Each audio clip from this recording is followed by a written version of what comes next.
Because I know Kenya's an hour ahead.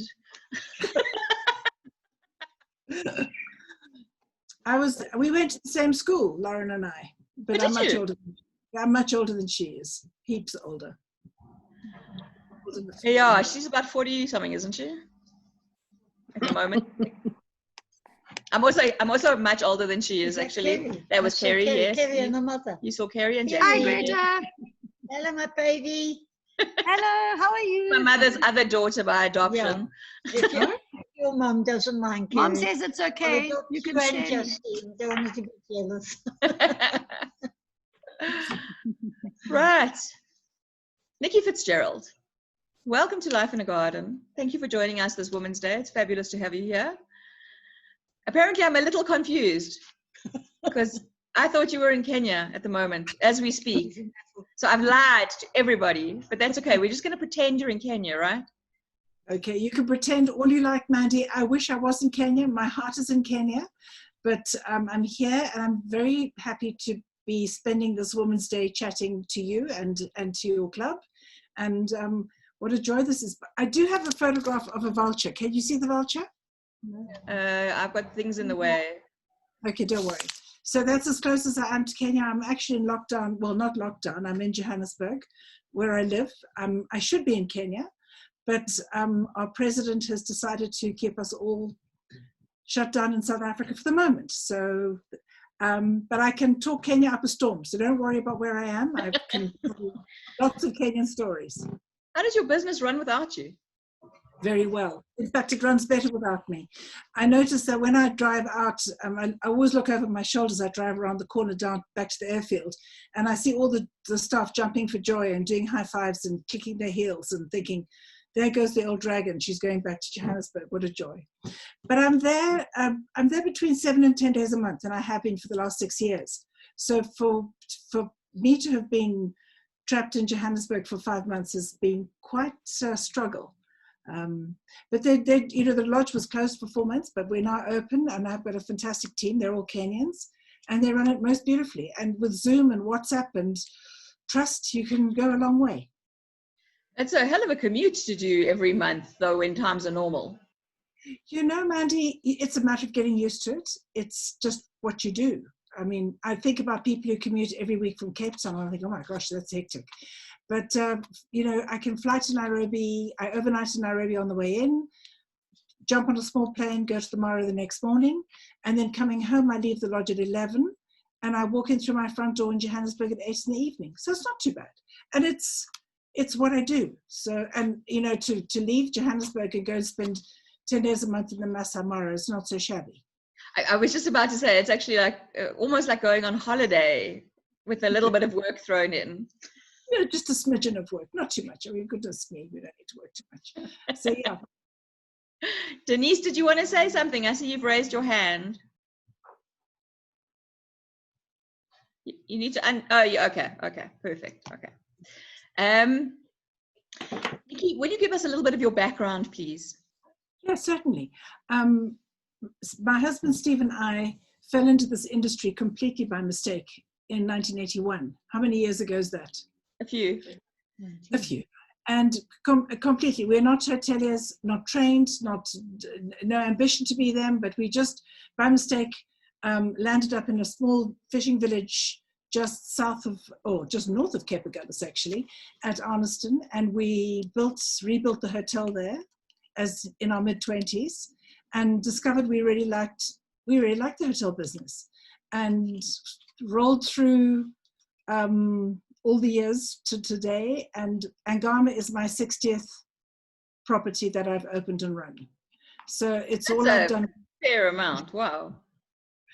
It is, and most have been, apart from 4 in India, the rest have been in Africa, across Africa, so from the equator all the way down to Cape Town, and from Namibia all the way across to Pinda, private game reserve in South Africa, which is on the Zululand coast.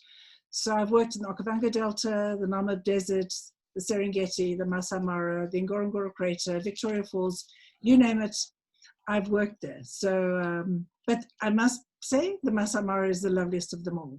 I'm very happy to be there. By comparison to the average South African, I imagine you've seen more of Africa than anybody else that I know. But the average South African, but you'd be surprised how well traveled South Africans are. I'm not one of those South Africans that can get in a car in Cape Town and drive all the way to Cairo. Those people I take my hat off to. But I think I've done 30 countries of Africa. I've been to 30 countries in Africa. So How many have you done about? I don't know how many. I've never stopped to count how many there are, but I've done about 30. So I'm very. Oh really? Okay. Well, I haven't done all those little kind of ones. You know those ones. The Central African Republic ones. Yeah, those Central African Republic ones. But I've been to Senegal. I've been to Cote d'Ivoire. I've been to Morocco, Egypt, Ethiopia, Eritrea. So I've done some of the stranger ones, but not those ones. I think my dad went to Ethiopia, but that's as good as it got, and that was in 1943 or so. I'm very lucky, and I've traveled extensively in India as well through my business there. So, but this is now Angama's my only child, and I'm really loving just having the one property, and I have a wonderful team that works with me there. We're a team across the board of about 145 people. And yeah, we're a happy family. We've just turned 5. In fact, the book we're going to chat about later was the celebration of our 5th birthday, and that went down like a damn squid because no celebration. But anyway, so that was to celebrate 5 years, Angama. So that's how. So Steve and I started in hotels, and then kind of eventually ended up on the edge of the Rift Valley in Kenya. How did you come to choose the place that you put the lodge up? We ran a lodge in the company we worked for before, called And Beyond. Before that, it was called CC Africa. We were there for 15 years, and 5 kilometers north of where we are today is an And Beyond lodge. And we worked there for 15 years in the Masai Mara, and we knew about this beautiful site. And Steve kept nagging the Masai landlords, please, we needed this site to join the And Beyond stable, but there was another person had the lease, and then we retired 10 years ago. That was short-lived.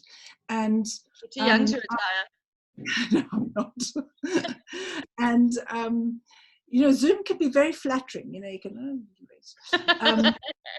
cameras are never flattering, just by the way. And so we knew about the piece of land. We obviously knew the Masai landlords really well. They were really, really good friends of ours. And when we left, retired from And Beyond, and 4 years after we retired, the phone rang, and our friend called from Kenya and said to Steve, "Are you still interested in this piece of land?" And Steve said, "Yes, of course." So there went my retirement out the window, and back we went to Kenya, and we built Angama. And so it's just a privately owned, owner-run, family-run business. There's I've got lots of investors and bankers and debt in the business, but we don't belong to any group or any brand or any flag. It's just us, which is wonderful. What would you have done as a matter of interest if you had retired? I would have been the best grandmother the world has ever seen. But you're probably a fantastic grandmother anyway. You can tell your grandchildren stories about elephants coming to eat in the vegetable patch. How many grandmothers can do that? I know. No. So I would have done that, and that's a bit flippant answer, but love to spend more time with my family, and also, and now a chance to, when I do, and I will retire at some stage, sort of give back, pay it forward. There's loose talk of maybe opening a hospitality school in Masai land, and I would set that school up and make sure it ran and make sure the youngsters were being trained in today's manner of hospitality, because the hotel school in Nairobi is delightful, but the textbooks come from the 1960s, and you can imagine it's not really how guests are looked after today, or how you run hotels. And then advise startups. I've been given so much help in my life, opening lodges and hotels and restaurants all over the place, and I've leaned heavily on people with experience, and I would love to be able to now be in a position to say to newbies, I can help you. This is how we do it, and this is what I suggest. Because I think I've pretty much made every mistake in the book. I'm still making a few, but I've made some whoppers, and I'd love to be able to forewarn people. No, that's not a good plan. Tried that; it was a disaster. Why didn't you rather try it this way? So, yeah, it'll be a busy retirement, but That's I my kind of had the exact same discussion with the previous author that we just spoke to. Her daughter wants to go to hotel school and become a pastry chef. And I said, can I talk your daughter out of that? Because it's not a job for a young person. You watch your life and your friends go past, and suddenly you're 40 and you haven't got married yet because everybody was jawling while you were working. Mandy, that's not the right thing to say at all. We need good pastry chefs. I speak from example. It's the truth. Are you a pastry chef? No, I've been in catering for the last 35 years. Oh, really? And I own 2 coffee shops, and yeah, so I've earned every one of these grey hairs. Okay. It's hard work. I take my hat off to you. It's really hard. Yeah, it's not. That's why, I mean, I had a customer who said to me, can you please talk to our niece, because she was an orphan and they were raising her about going to hotel school. And I said, no, I won't. It's not a job that I would recommend for any young person. I really wouldn't. It's you watch your youth go by in a flash, and suddenly, you've been working your whole life. In fact, I actually applied to hotel school when I was leaving, in my matric year, or instead of 9 years. They didn't want me. I didn't get into hotel school.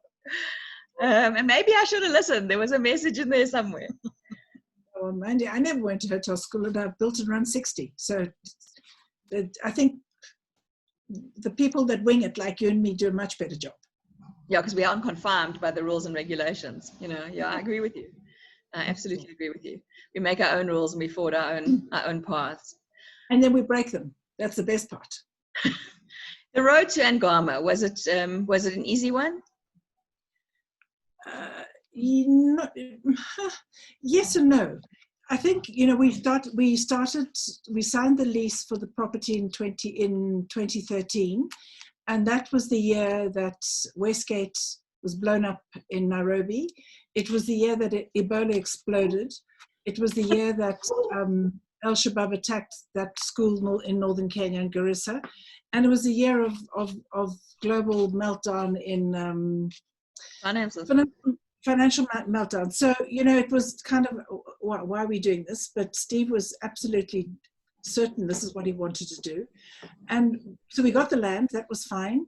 We raised the equity, that was no problem at all. It took us a long time to raise the debt for this lodge. And finally, when we had all the money in place to start building, we only left ourselves 10.5 months to build a 10,500 square meter infrastructure. Staff village for 140 people, 30 guest tents, 2 guest areas, back of house, kitchens, laundries, workshops, you name it. And we built that whole thing in 10.5 months because we had to catch the high season of 2015 and start earning some money. Because it's very seasonal in Kenya, unfortunately. The high volumes are driven by the migration, the great wildebeest migration that's actually currently in our neighborhood as I speak to you.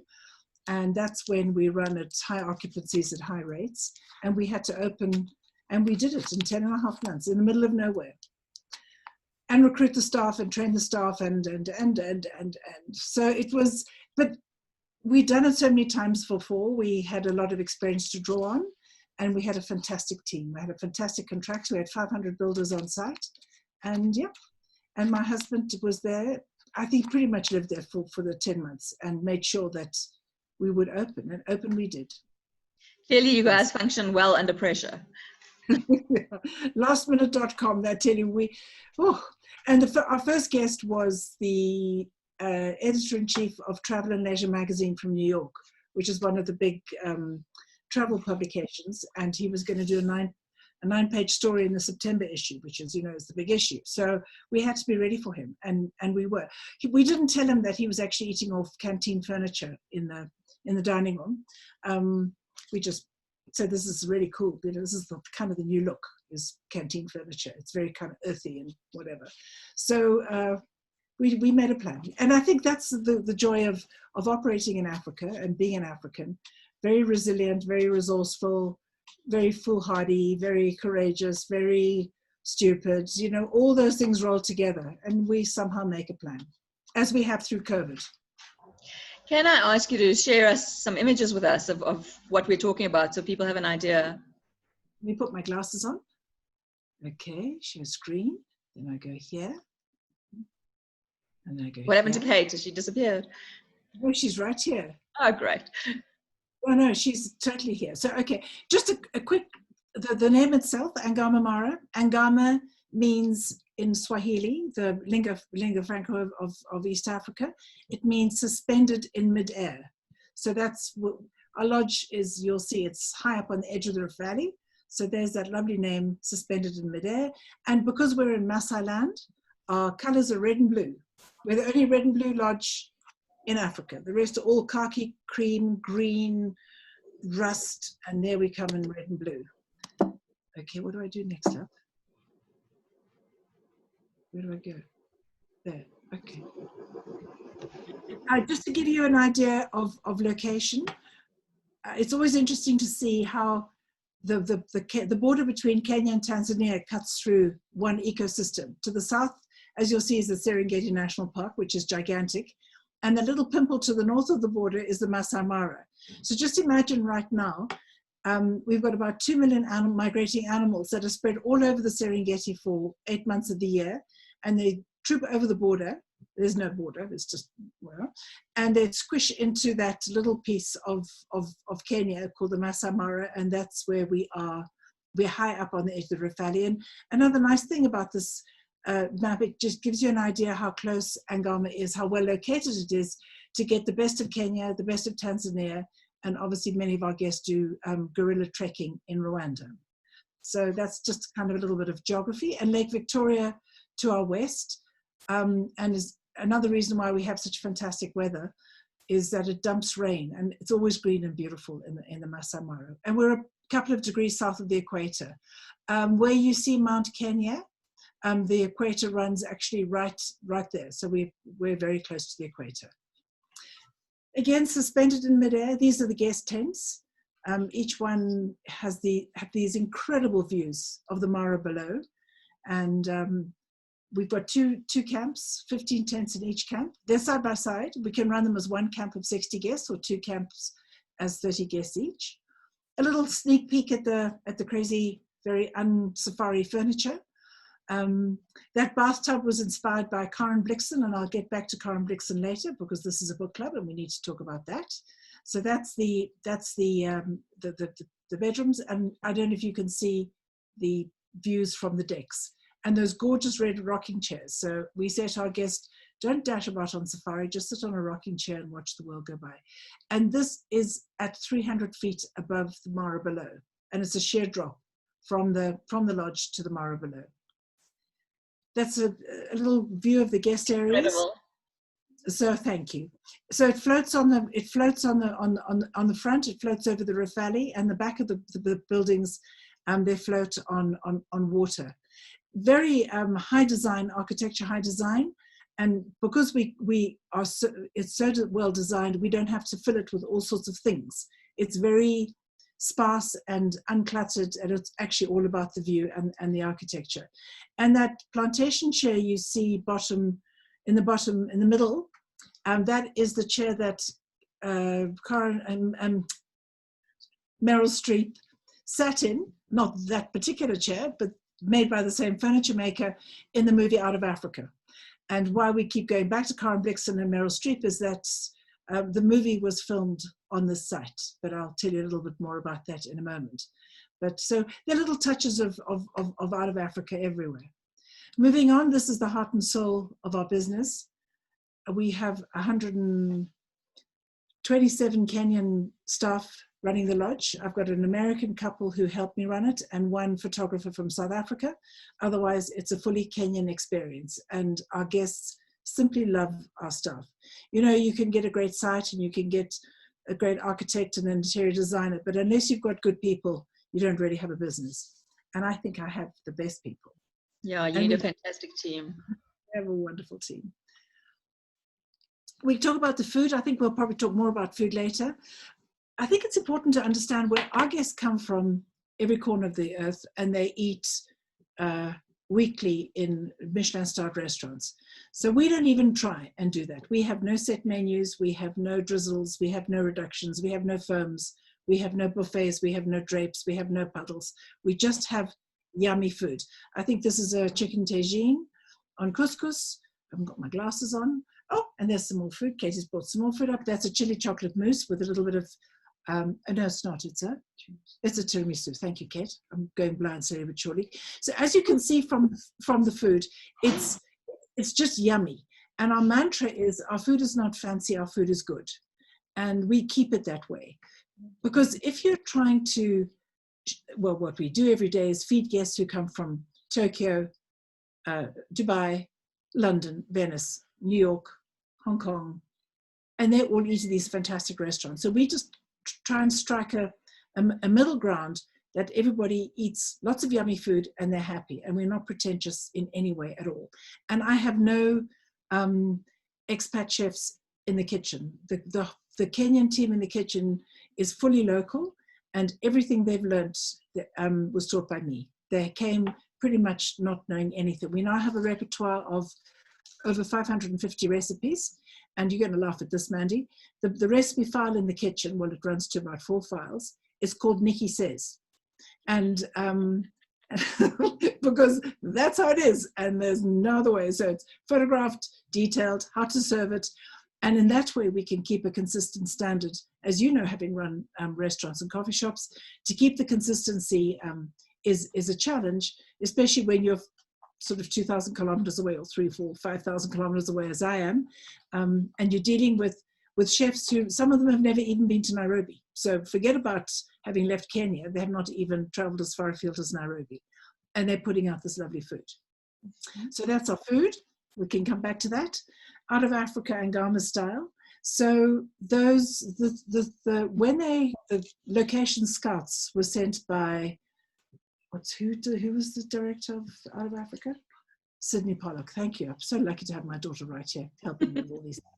When he sent out the location scouts for the movie, Ngong, as you know, the famous opening line of the book is, I had a farm in Africa at the foot of the Ngong Hills.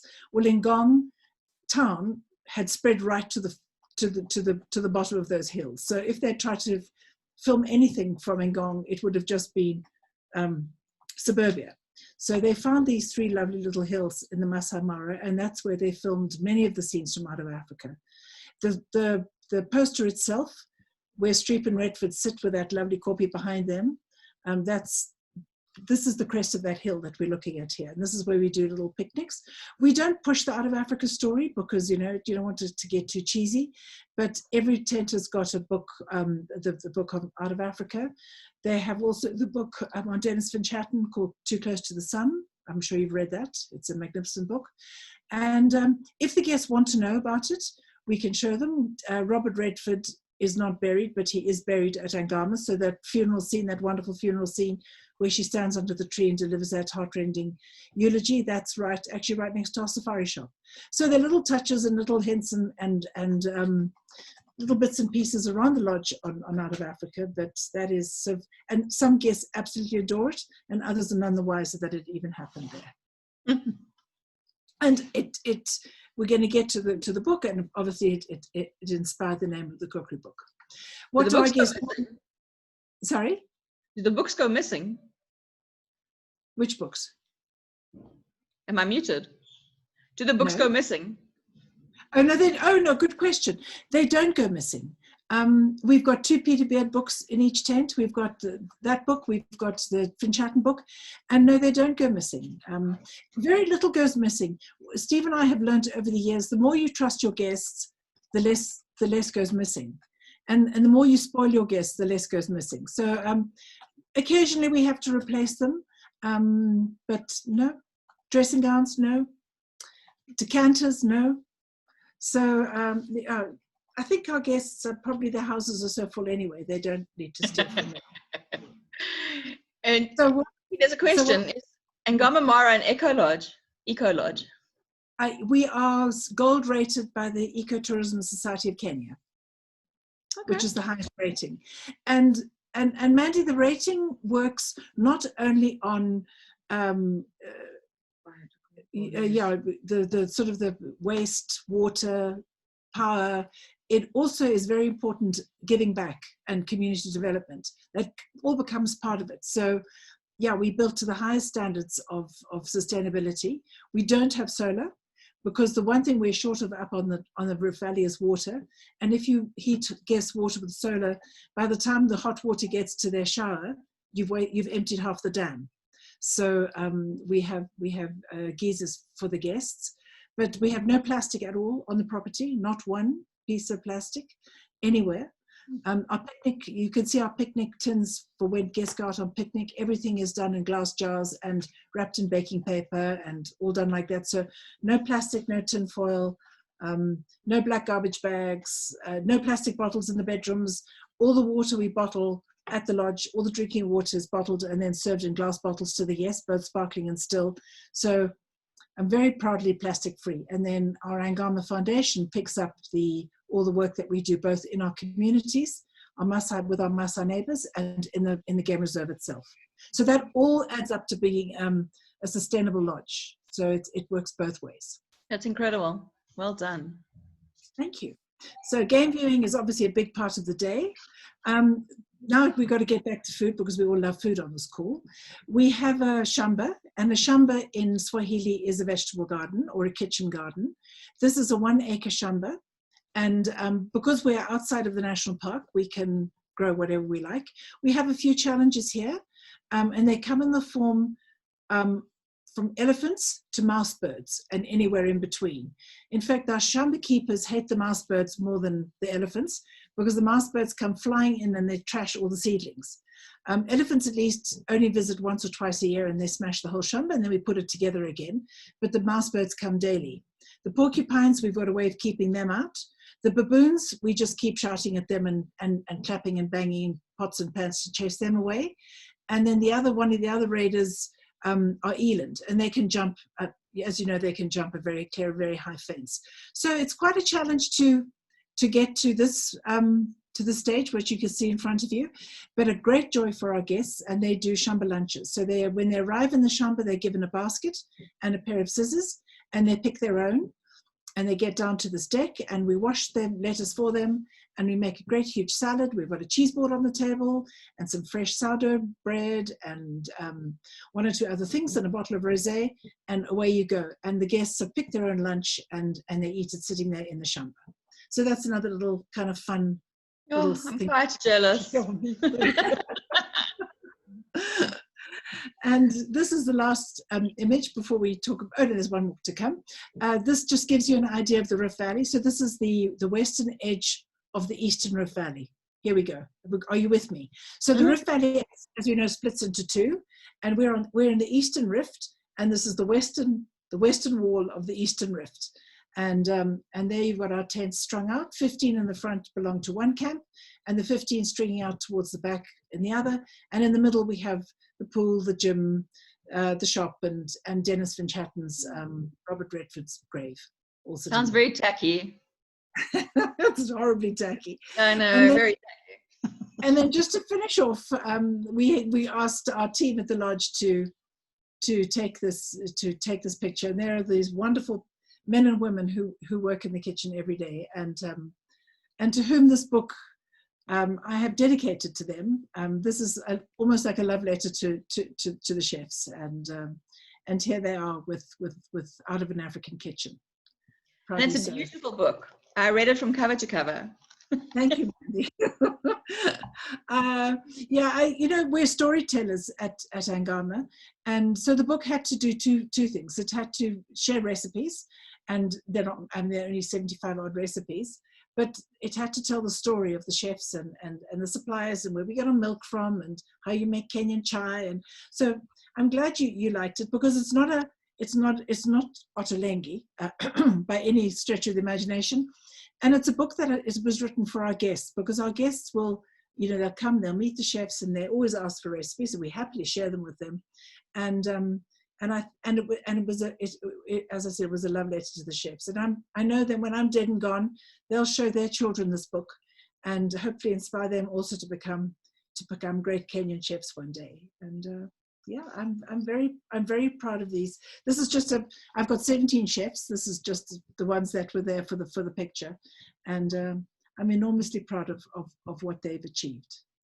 So now you divided the book into different sections, different kinds of food from the different influences. Is that correct? Correct. Yeah. So obviously we've got a Kenyan section. Now Kenyan food is a little bit like South African food. It's pap and sauce and vleis. Ugali, we call pap mini meal ugali in Kenya, and with ugali is served an enormous amount of goat, and our guests don't do goat and pap. I mean, they might do kind of a kid soaked in milk and grease, you know what I want. No. This is, you rush out and you grab a goat and you slaughter it and you boil it up and you put it on top of the ugali and blah. But so what we've done is we honor the fact that we're in Kenya and we do have guests who want to experience Kenyan dishes. So we do polenta fingers made out of ugali. So we do that. We've done chapatis. Chapatis is a staple food in Kenya. So we've done chapatis and turned that into a quesadilla. So we've sort of pulled influences here and there from where we can to give the guests a feeling of that they're in Kenya. Another huge icon in our lives, our North Star is Chef Ottolenghi, because I love the way his food is joyous. It's full of color and pomegranates and crunch. And look, it takes hours to cook and chop and sauce all the ingredients. But so the chefs know him as Chef O. And all these books are in the kitchen. And they talk about Chef O like he's there. I was in London. I was at one of Ottolenghi's restaurants, and I took a photograph of the food and I sent it to the chef's WhatsApp group. And I said, "Here, I'm in Chef O's restaurant in London." And the head chef came straight back and said to me, "Oh, tell Chef we all say hello." Well, it doesn't quite work like that. But so there is a Middle Eastern section in the book, and that's very much inspired by Chef O. We have a very big Indian community in Kenya. They came across in the early days to build that famous railway line from Kenya to Uganda. That was, remember the story of the man-eating lions of Savo? Those two lions that ate everybody. Anyway, that's another book, another time. And they've stayed in Kenya. Like in South Africa, we have a vibrant Asian community. So, and Asian cooking is a big influence in Kenyan cooking. So obviously that, and we have friends who've come from Nairobi to train our chefs in that. And there's a little picture of the Indian sisters, Faheen and Shaheen. They're great friends of ours, and they come every 6 months and do some training. We have what other sections have we got? Mandy, you've got the book in front of you. Tell me.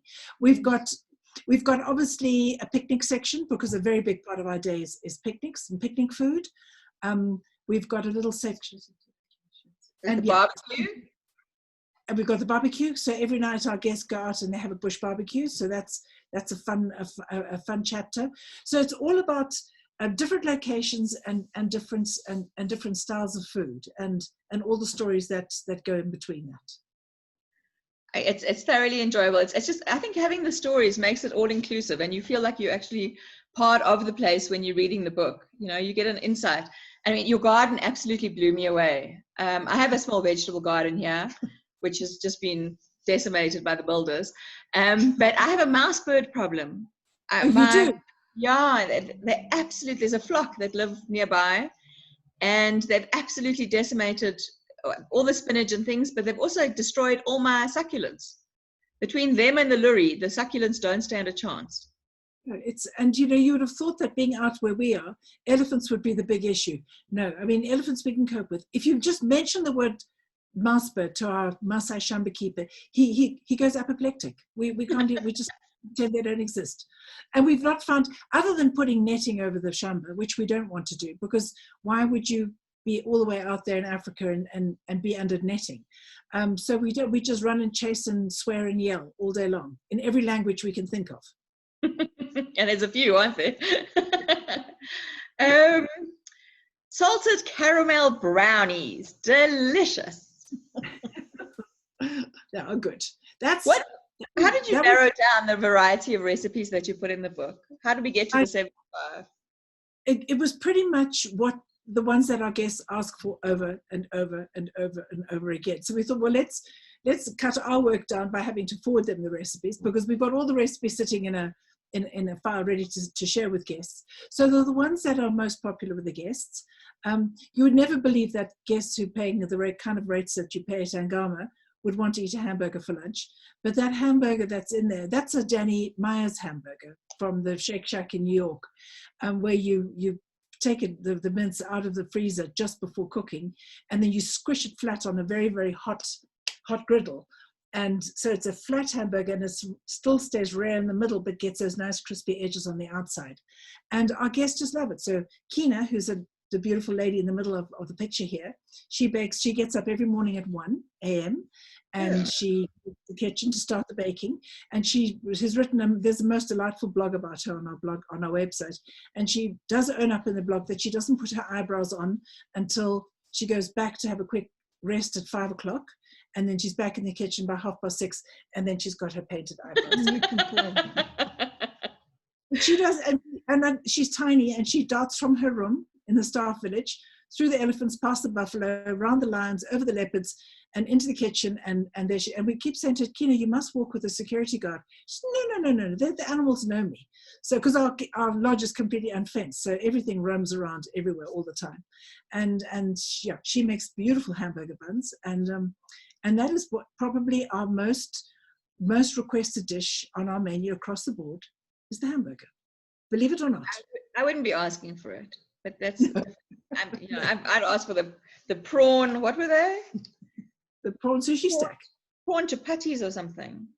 Yes, pot stickers with the teriyaki sauce. Oh, those are yummy. Oh. Those are yummy. So we do those. So we do those as a starter in the evening. So we don't have any buffets. So everything is a la carte, and that was quite a challenge for this team of rural chefs, was to go from where they'd come from in previous jobs that had all been buffet and bang it out on a table. And this is all a la carte, and we have very discerning guests. So we have to make sure that our food is yummy and good. And did I understand you correctly that guests can ask for whatever they want? They can. If we can do it. So, for instance, we don't do sushi. And when they say why, I say, well, the fish has not come from the Kenyan coast. It's not fresh out of the sea yesterday. And we can't do sushi. But we do a prawn sushi stack, and we do gravidlac. So we kind of try and do what guests want. But we've got, as I said, at the moment, well, coming on Tuesday, we've got kosher guests, and all their menus have been pre-sent, and the chefs will work through those. How do you source kosher food in Kenya? No, we don't. It comes in. It goes up on the truck from South Africa, from Kosher World in Oh, that's huge. That's absolutely. And then the meat and the dairy I take up in hand luggage, and they know me at the airport. They just wave me through as that strange lady with the strange food for the Jewish people. So they just wave me. Can you not go with the truck? You know what? It was really funny. We've got a truck going up in 2 weeks' time, and I said to my CFO, I wonder if you just jump on the truck as a truck driver. But the only problem with that is you have a COVID test every time you leave a country and you enter a country, and I think it's about 4 countries between here and there. I've had 1 COVID test. That's been quite enough. Thank you. Yeah, so, they're a bit unpleasant, aren't they? Is it the nasal swab thing? I had the nasal one. That's not very nice. Anyway. Yeah.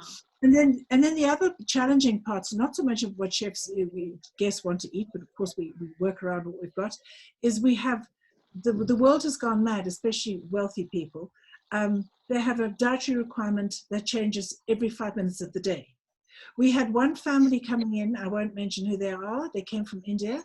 They're a family of 5, and each member had 4 pages, A4 foolscap pages of dietary requirements. So we had 20 pages of dietary requirements for a family for a 3-day stay. And it's a world gone mad. And then you've got celiacs, and then you've got vegans, and then you've got low sodium celiac vegans, and you've got. And this team that you're looking at here, they rise to the occasion, and they know exactly how to handle all of that. Because if it's celiac or sesame or peanut butter or a shellfish allergy, it's serious. You can't, especially when you're in the middle of nowhere. So we've got to be very careful of how we feed our guests. Barbara wants to know how discerning your guests could be if the most popular item on the menu is a hamburger. Well, I tell you, Barbara, it's a really good question.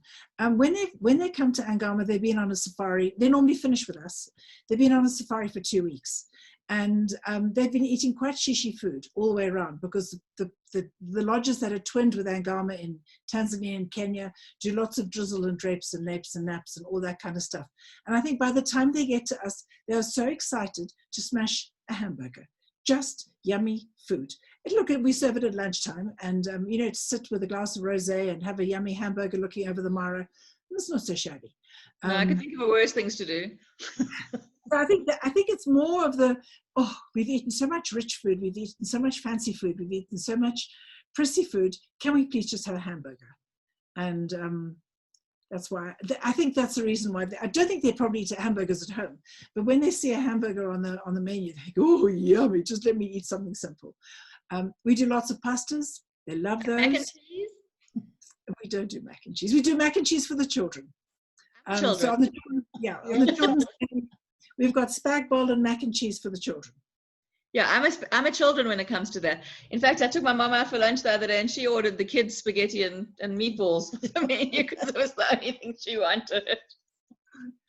So that's the discerning people that you're dealing with on this side of the computer. Oh, but on the other side, I like crayfish. Yes, who doesn't? Well, Yes, but I like my crayfish freshly caught out to sea. Well, we're having leftover cold braai for lunch today. So how's that for discerning? Okay, my mom made me a little seafood meze lunch. So we had prawns and calamari and crab stick salad. It was delicious. I didn't have tzatziki. I'll have to come back. You actually inspired me the other day to make I have before, but I kind of forgot about it, was make my own hummus. And I have made those sandwiches that I made for the client yesterday, and I made homemade hummus to put on it. And you can't actually beat it, you can't beat your own homemade food. Sometimes restaurants just don't make the grade. Do you know, now we're chatting, Joburg chat. Do you know Tetamari, the restaurant called Tetamari? No. Next to Mastro Antonio Nilovo. Okay. It's there. Their hummus is unbeatable, just by the way. Well, I'll have to go. Are they still open? Have they managed to survive the pandemic? Interestingly enough, one of my clients wants me to buy lunch for his mother, who I can talk about because she's not here at the moment. And we try to get hold of the Jamie Oliver restaurant at Melrose. I don't know if they're still open. And Kate says it's closed. Yeah, that's what I thought. It's I'm actually wondering if a lot of these expensive places are going to survive this pandemic, like Marble and Signature. And I mean, how do you come back from that, particularly with no alcohol sales? Yeah, I think Marble will survive somehow. I don't know about Signature. I've never been there, so. And I hope Casalinga's gone. Has Casalinga gone? Yeah. Oh, I'm sorry to hear that. This week they actually said they were gone, and that's iconic. It's very sad. Absolutely. Nicky, what are your hopes for this cookbook? The hope for the cookbook is that the guests, when they're staying with us, they buy it, they take it home, and it keeps them dreaming of Africa and reminds them of their time with us. And probably my biggest hope of all is that each of these chefs you see here, they're getting 2 books, one for them to use and another to keep. And my hope is that one day when they go, when they move on, as people do, and they go for an interview and they put the book down on the table and they, as part of their CV, and say, I can cook everything in this book, and here's a picture of me, that they will fly and succeed. It'll be part of their journey to fly and succeed. That's my hope. Helga, the book is available. It's been released in South Africa, and I imagine you can buy it exclusive. You can buy it online. I should imagine it's everywhere at this point in time. It is. I'm surprised. Yeah, I'm surprised that Penguin Random House actually distributed locally, because it's very much an Angama book. It's not like a fancy Singita book or something. You know what I mean? It's full of local stories, and as I said, it was written for the guests and the chefs. But if you love stories and you love food, so I think it's going well. Every time Kate and I go into an exclusive, we tidy the pile and put it in the middle. I'm sure all authors do that. They Penguin Random House, they send out this brochure with what's coming every month for the next, and you can as a reviewer, you can actually choose the books you want. And I saw it and I thought, wow, that would be something fantastic to have a look at. And I wasn't disappointed at all. I really, really enjoyed. I love the personal stories. That's why we spent a lot of time discussing you as opposed to, you know, the food in the book. Because for me, like even when I talk to authors, it's about their backstories more so than the books. People are going to read the book regardless, or not read the book. Depends on, you know, whether the topic appeals to them. But people like to know about people's stories and their lives. And that's very much where we come from in this Life in a Garden environment. We want to know the backstory. And it's been, you know, it's wonderful seeing this backstory. When I saw your garden, because the photo of the garden in this book is just absolutely amazing. When I saw that photo, I thought, shit, I have to get other images from this garden. And that's why I asked you to share, because a lot of the people won't have seen this cookbook. And then they need to see some of the images. And I specifically asked you not to share images that are in the book already, you know, so that it was a surprise. And it's just, the pictures are beautiful and the food just looks delicious. This is my kind of food. I like picky little food, like, you know, meze and little bits. So yeah, it was a treat to read this book, I have to say. Well, but then I like food, so. Well, thank you. we've had lunch. We're going to go and eat our cold brine now. I'm so excited. Aren't you going to warm it up? No. Cold burry, cold meat, cold potato, cold peppers, cold everything. I hope you're going to eat it in the sun at least. Yes, we will eat it in the sun. It's a lovely day. It's fantastic. Nicky, I can't thank you enough. Thank you for taking our time today to speak to us. It's been a real treat. Everything of the best with the book. Can I, one parting question, and I'll probably be depressed after you've answered. What does it cost to stay at Angama Mara? Well, this is embarrassing. You've embarrassed me, put me on the spot here. Don't feel a thing. In high season, it's $2,000 per person per night, and in standard season, it's $1,250 per person per night. So we'll have to go in standard season. How much is the flight? And then anybody on this call, if they want to come, there's always a friends and family rate, you know. That's how we operate. Ooh la la.